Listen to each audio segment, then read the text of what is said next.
You might not know it to look at me now, but I was a prototypical angry young man.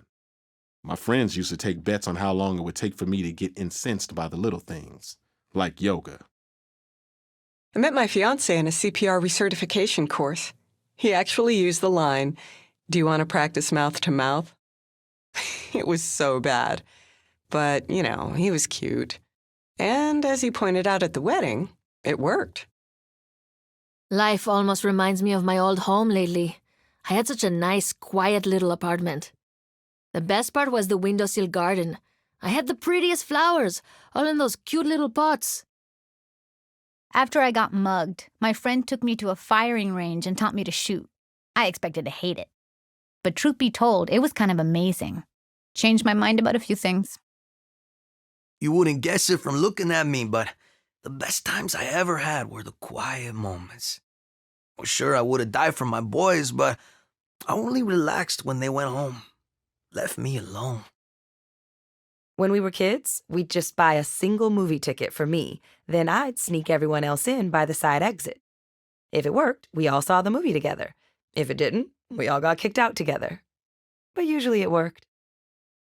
Music was always more to me than just something to be enjoyed. It was an escape, a way out of the life that I was born into.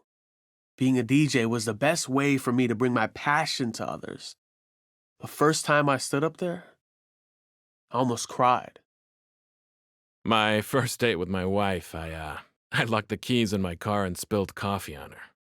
I mean, it was still a great night, but maybe it should have been a warning of what was to come. So this one time, we're all snowed in for days. Whole neighborhood's freaking out. But my family? We just broke out Dad's old doomsday stockpile. Turned the whole thing into a nice Christmas camping holiday. I spent weeks one time setting up this little heist. Low risk and a big score, as long as I followed the plan. It went down perfect, and I was on easy street for months. Stick to the plan, guys, and we can't lose. I started working when I was 15. My mom kept telling me I didn't have to, but I knew better. When our car broke down, it was my toilet scrubbing money that replaced the damn fuel pump. Whenever I used to bake things with my mom, it was like being in a surgery room. I need 3 eggs now, and salt, stat. I really miss that. I used to feel like I was destined for something greater. But the growth pills didn't work, so I had to make do with okay, but definitely not great. When I first bought my house, it was a wreck. I mean, even the rats had moved out. It was that bad. But piece by piece, I rebuilt the whole thing until it was the pride of the neighborhood. I saw a player go down with a neck injury once. They carried him off on a stretcher. He died in the hospital the next day.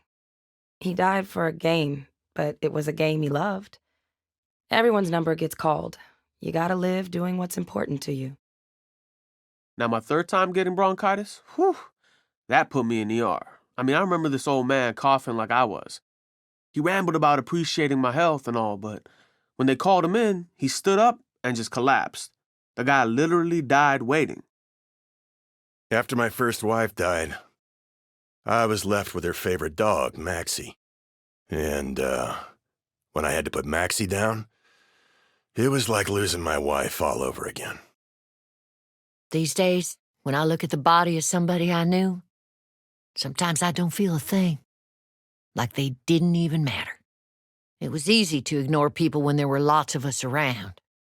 Now I gotta remind myself sometimes to feel. To stay human. My dad, he didn't die quick. He had cancer. It took years. At least these days, folks tend to die pretty quick. Yeah, I know, it's not much of a blessing. It's weird what you do in a panic. After I saw my first zombie, I didn't go home. I ran to my favorite bar looking for people I knew. I found plenty of them. Every single one was dead. Or worse. First time I lost a buddy, I thought I'd never forget it. Figured that shit lives with you forever. I figured wrong. You do a tour or two in some of the shitholes I've been in, the faces all blur into one red mess. I guess getting into a lot of trouble as a kid prepared me for the apocalypse. When you've seen somebody OD in front of you, saying goodbye to people you barely know gets a little easier. There were times in the ring when I was so beat to shit I could barely see. I wondered why I kept fighting. I wonder that every day now. Every time a buddy dies. I wonder why I don't just throw in the towel and take a dive. I saw a lot of people die before the apocalypse.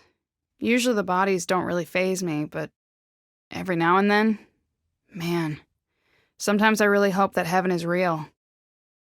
The only memory I have of my father is him watching old slapstick comedy movies on Saturday mornings. Even after he died, I kept watching them. It was the only way I knew to keep him around in my head. You ever have a favorite pair of boots? I did. Soft leather, like buttery soft. The fact that I pulled them from my best friend's corpse made them kind of a mixed blessing. I lost my best friend to cancer. It was before all this, and we knew it was coming. We got to see one last movie together. He insisted on a comedy. For balance, he said. I always liked that. I actually abandoned one of my friends when things got bad. I didn't mean to, but I got so scared. I didn't realize she'd fallen behind. I saw her days afterward, shambling along. I think smashing her head in was when I finally grew up. I can tell you about string theory or epigenetics, but I have no idea what to say when we lose someone. I hate that there are things for which science doesn't have any answers. So one time, me and my crew held up this restaurant, black ski masks and shit. But then this waiter got in the way and he didn't make it. I think we all died a bit that day.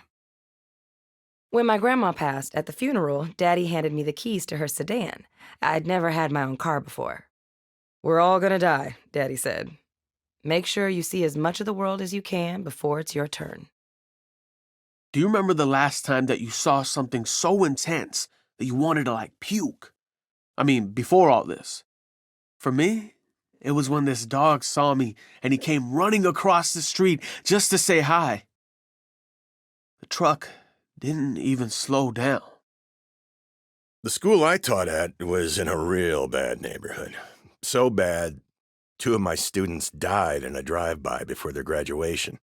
The city wouldn't do jack, so I went door to door to collect funds for the memorial service. I used to be a wilder person, you know.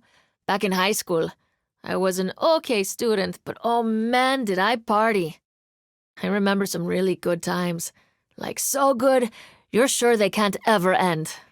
But they always do, don't they? Some days I miss my old neighborhood. Let me tell you, I was like a king back there. So many good times. I can't even count them. But you can't recapture those times. No point in even trying. This one time I remember asking my mom why she grew tomatoes in the backyard when we could just get them from the store. She said, "Well, what if I want some and the store's out?" Yeah, not exactly wisdom for the ages, but it stuck with me. One summer, I spent a week stalking this 12-point buck. Followed its tracks, sniffed its shit, waited, watched, learned. Sure, I got the buck, but I got something else more valuable. The skills it takes to hunt and kill fucking zombies. It's hard enough to stay sober, but try doing it in college. On the plus side, it was a lot easier to fight off asshole frat boys trying to pull shit. My husband and I loved planning for retirement. It was just about our favorite topic of discussion. Summers in Iceland, weekend brunches in France. We both wanted it to be perfect. This one time, I convinced myself for about 2 days that I was actually in love. I never actually let her know I existed, of course, but it was a nice 2 days. When I was a kid, I helped my grandmother put up peaches every July. The kitchen would be over 100 degrees while we were working, but every jar tasted like liquid summer. You know, I've always loved working hard. Any job, didn't matter what. Like, the best part of my old PR job was fact-checking. I guess I like the quiet sort of challenges best. Hey, you ever have a bike growing up? Man, when I was a kid, riding out on the street was the best. Not a care in the world. One time, this guy I was dating drank way too much. I spent hours just comforting him while he threw up. It sounds gross, I know, but I really liked that I could be there for him even at his worst.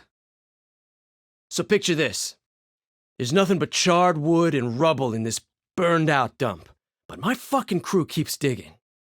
We pull a whole damn family from the basement, scared, coughing, but alive. Never give up hoping, bro. I was always that emergency phone call friend. I even drove all the way to Vegas at 2 a.m. once to pick up my roommate after a failed, marriage. I think my mom's bleeding heart rubbed off on me. She always brought home sick animals. Snakes or chipmunks, it didn't matter. We'd nurse them together. My kids got sick, one after another. I almost went crazy, taking care of 6 feverish little angels. When they started passing, I almost felt relieved.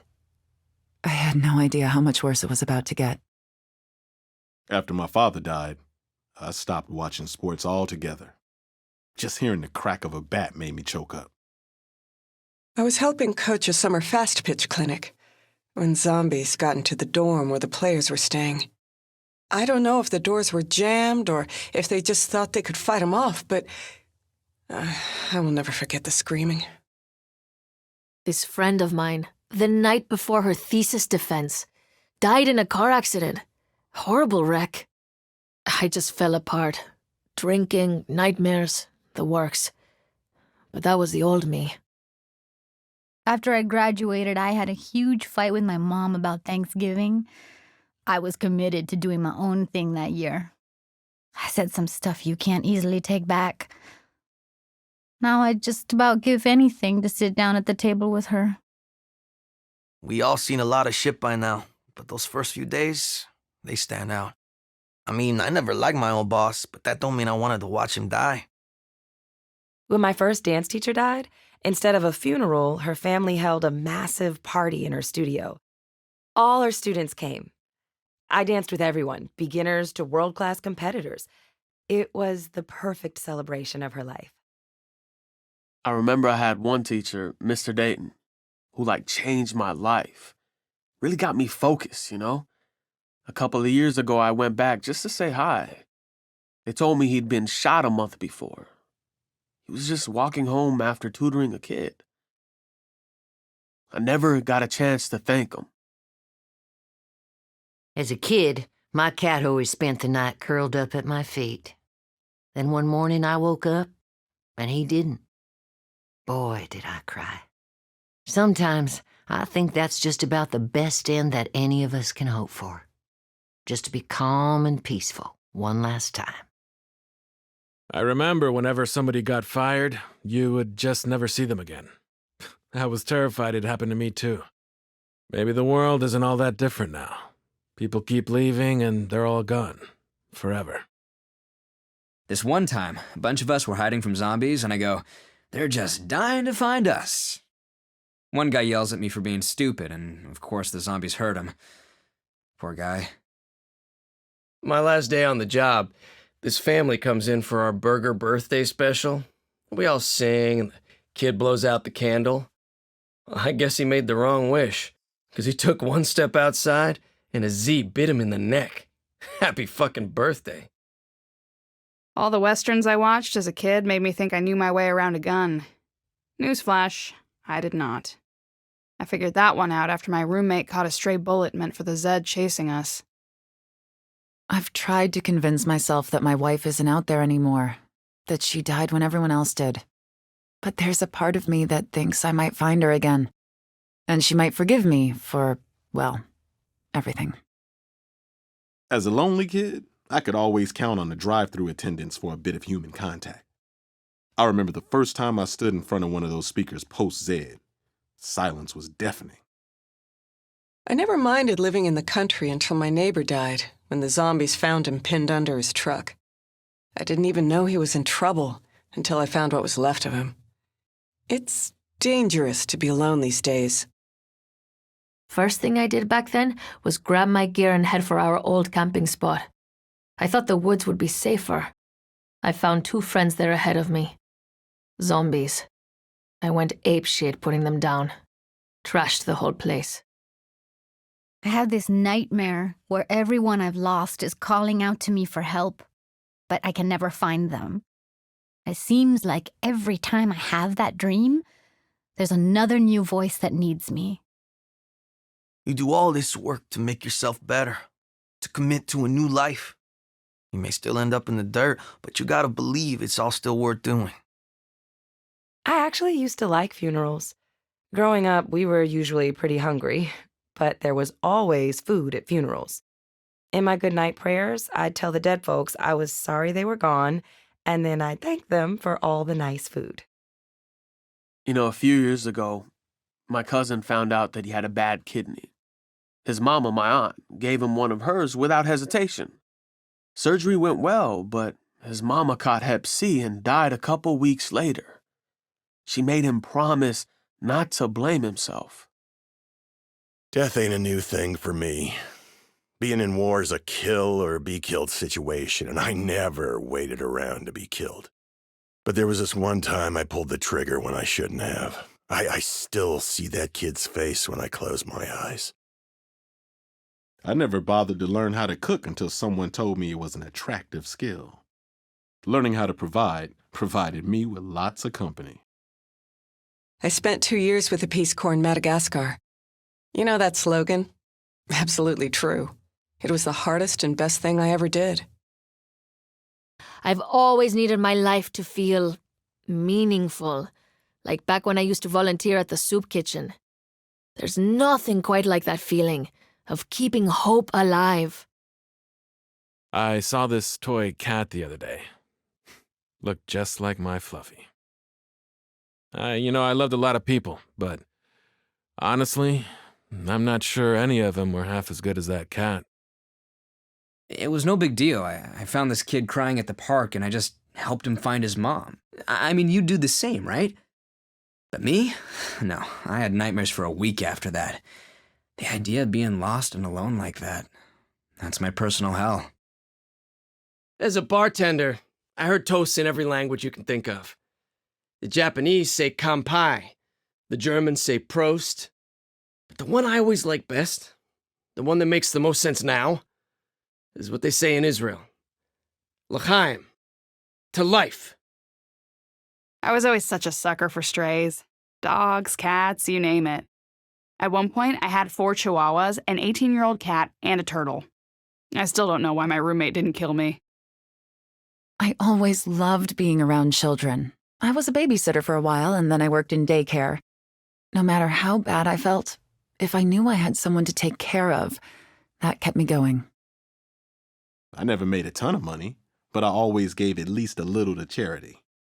Funny how my rich bosses never seemed to have the time to do the same. I know what it's like to not have much, so it doesn't take much to make me happy. There were times when handing someone a bowl of soup brought a smile that was just... I could ride high for a week. My old company was kind of like what we're doing here. I mean, it's totally not the same thing, but still. We were just a few people working hard to make the world a better place. God, I love those guys. I can't believe I've held on to my old wedding ring all this time. Whenever I see it, I remember the day my wife gave it to me. Nothing can take that away from me. Absolutely nothing. I used to really love decorating for the holidays. The whole neighborhood got in on it, but I was really serious. This one time, I actually cut my neighbor's extension cord so people would pay more attention to our place. It's okay, he was a dick. My sister was a big war hero.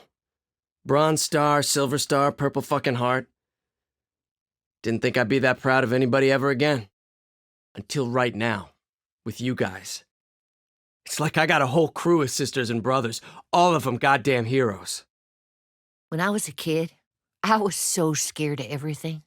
Like, I was too scared to get out of the car at my own granddad's funeral. I've gotten over a lot, but I'm still bothered at how easy it is for a person to become just a thing.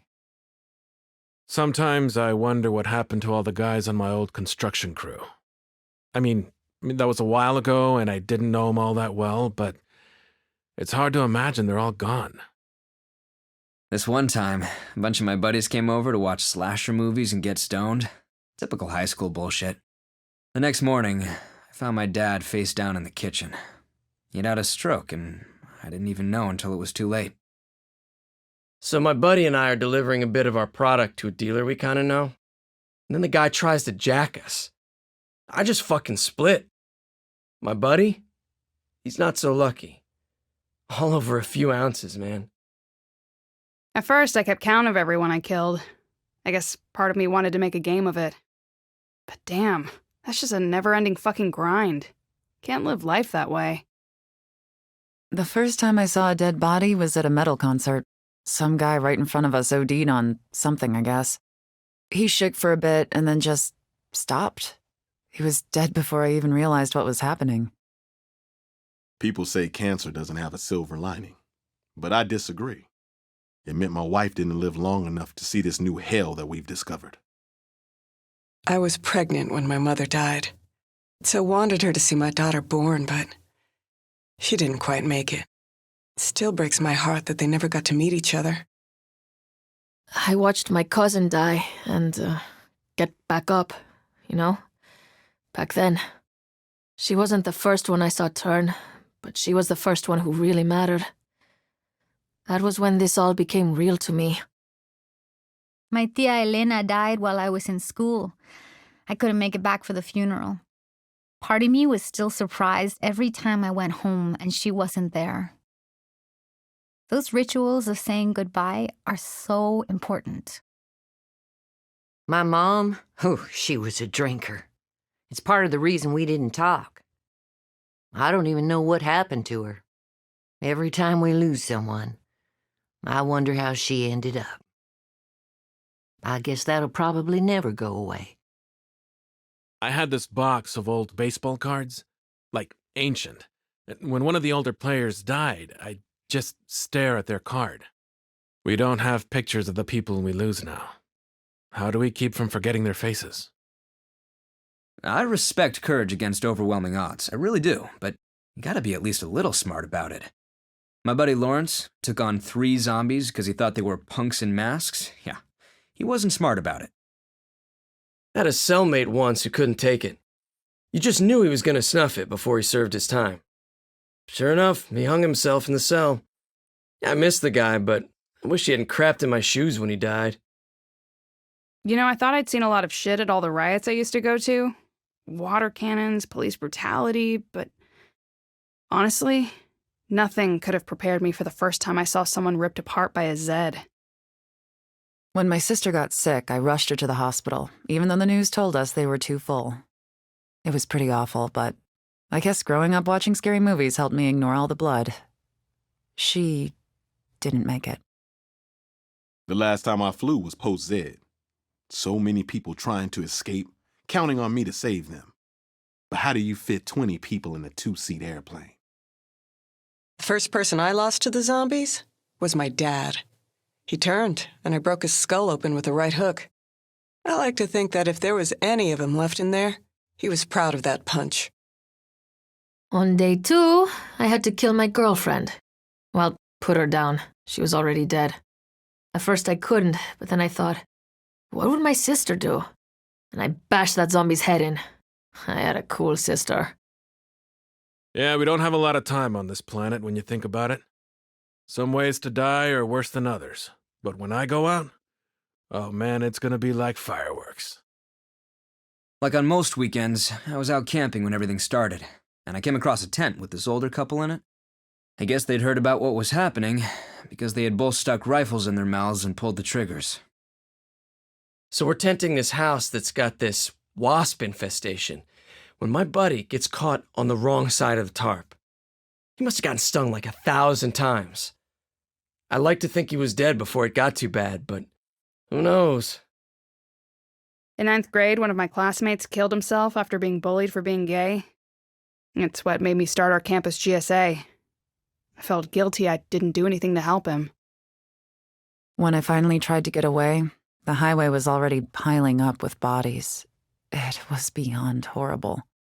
I tried to close my eyes as I drove past, but I couldn't help seeing it and smelling it. Oh God, the smell. I used to direct so much fury at the world, always looking for something to hit. I've tried to move past that these days, because really, how do you take a swing at death? The hardest part of being a small-town EMT is that you aren't working on strangers. Every patient I lost was someone I knew. Somehow you find a way to work past it. I've always been competitive.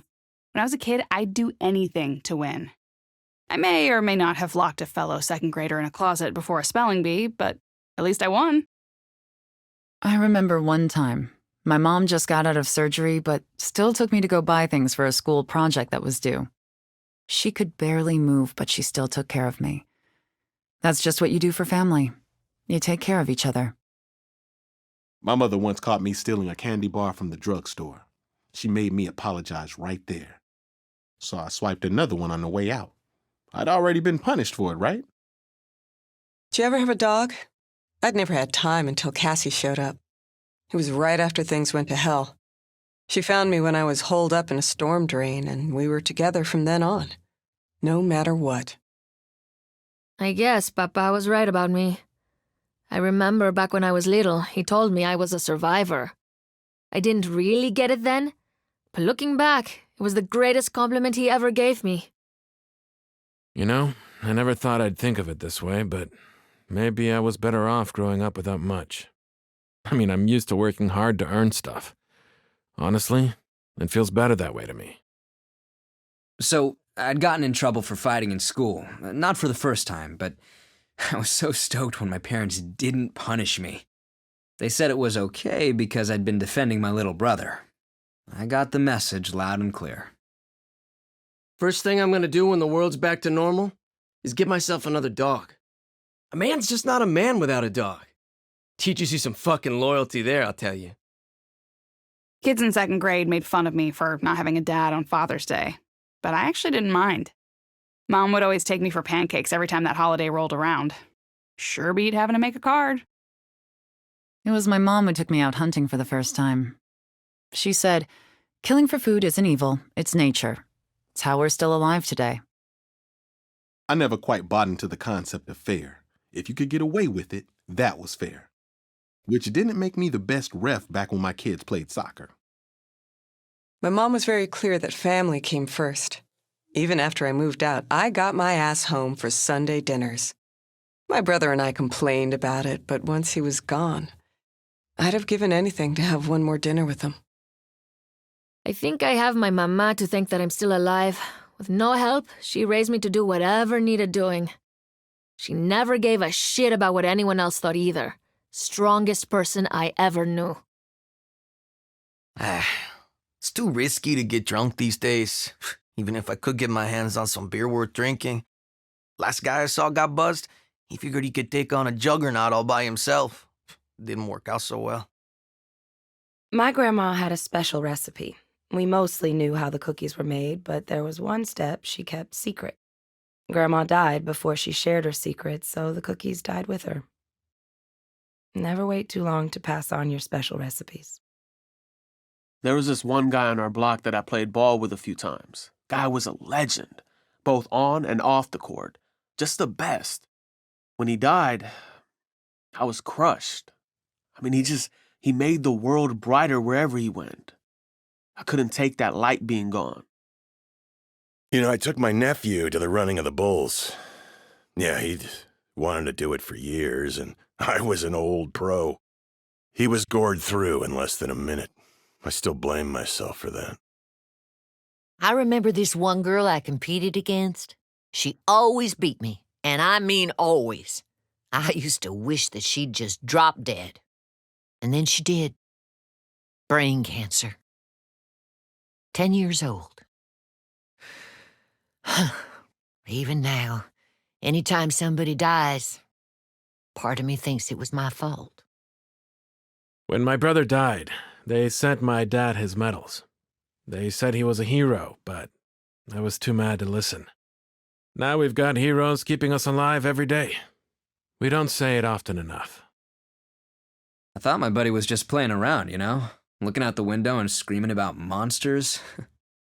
I laughed so hard. until I watched them reach in and drag him out.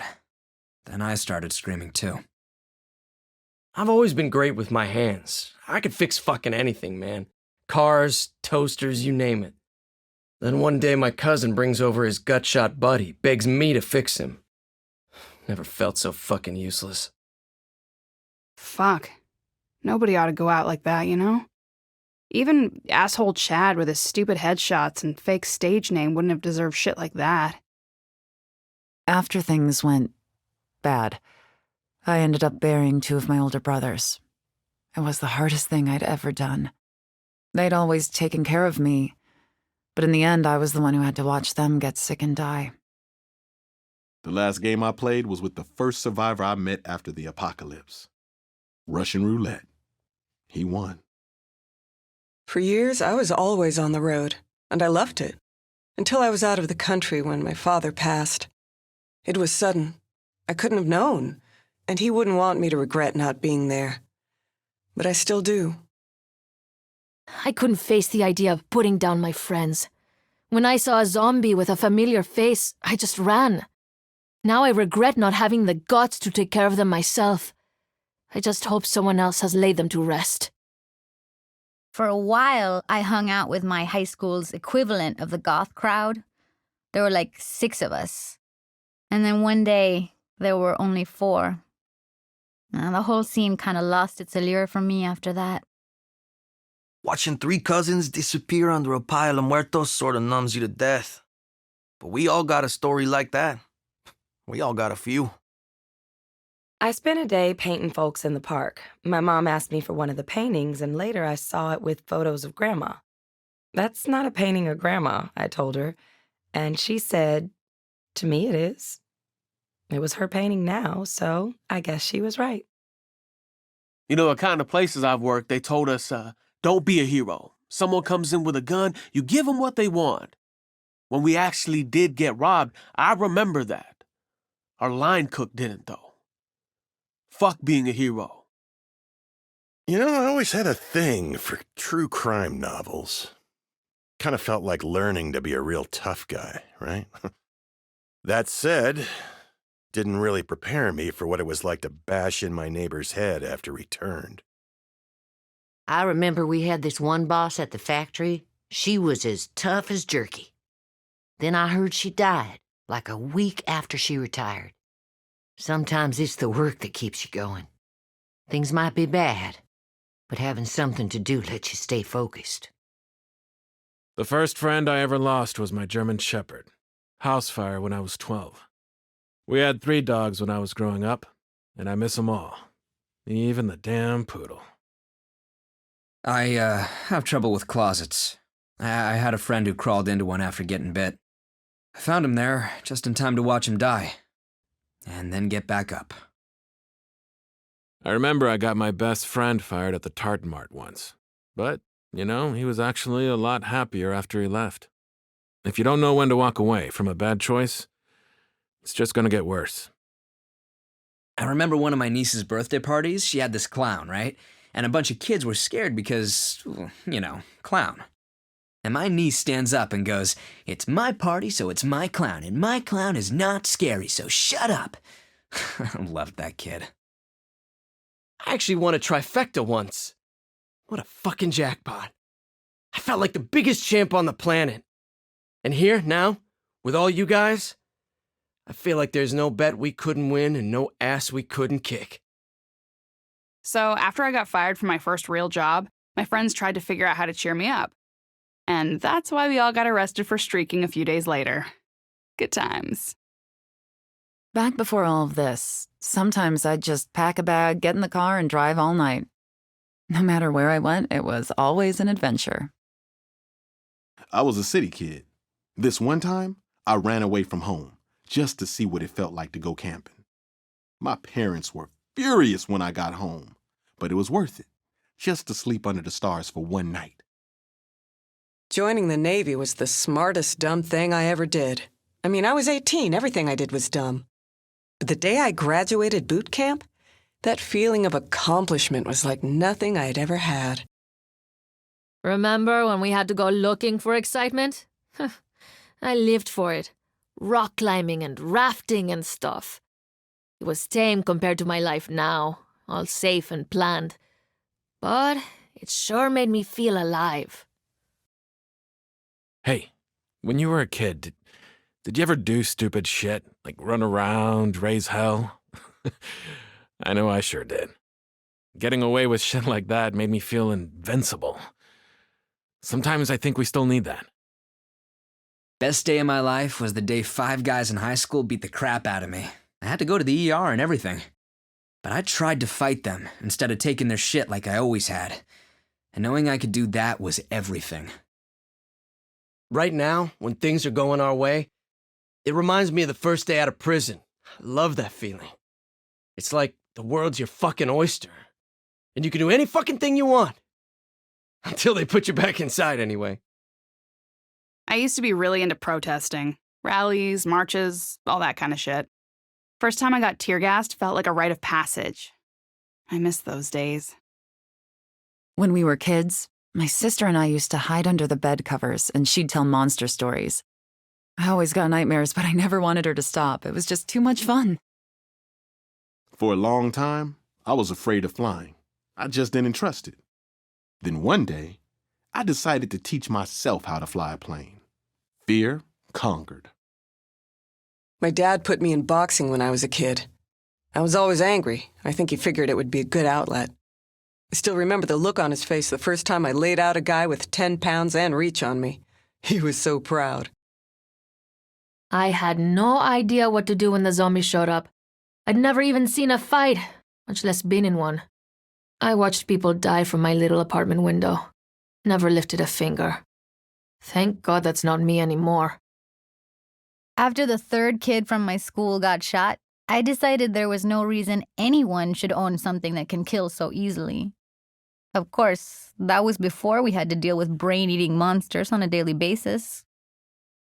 I know we're supposed to care when people die, especially folks in our crew. But what does it say about me when we lose someone and you don't even register? The only part about the movies that I hated was death scenes. I just never understood why characters had to die. Now I know. You can't have a story without an ending. Death is nature's way of saying it's time to start a new story. So my mentor was this local DJ, middle-aged guy, mega old school. He always said music is a cure. It wasn't until the day after he died when I had to play a show that I really understood what he meant. Yeah, I've worked my share of jobs. Been fired from more than my share. But getting fired by your wife? Buddy, that's the worst. It was like my whole world died. Right there. Now my sister, there was a fearless woman for you. Firefighter in the big city. I watched her die trying to save somebody's kid from a burning car. How's that for fucking inspiring? One time, this buddy makes a $20 bet on a sure thing that turned out to be not so fucking sure after all. He couldn't pay, and it got him killed. $20 fucking dollars. I hope to Christ my life's worth more than that in the end. A few weeks after shit went bad, I ran into the first boss who ever fired me. Half his guts were eaten out, so I put 2 in his head. It was more than he ever did for me. When my friend got sick a couple towns over, I didn't hesitate to jump into my car and race over there. But the car broke down, and I never got to see my friend in time. A real double whammy. After the world fell, I remember halfway hoping that camping was as good as I'd always imagined it'd be. I don't think my younger self had quite this experience in mind. I thought for a while that since I served, losing people should be easier, like it's something practice can help. And then I watched my brother turn and had to put him down. Nothing prepares you for that. My family thought I was the brave but crazy one. I had a career, I did rock climbing and shit. Stuff they couldn't imagine. Of course, none of that mattered when I couldn't get to them in time. But I tried. I really tried. Every time we fail at some dumbass plan, I imagine my dad chewing me out. That's the worst thing about losing people. You can lose them in an instant, but the voices linger forever.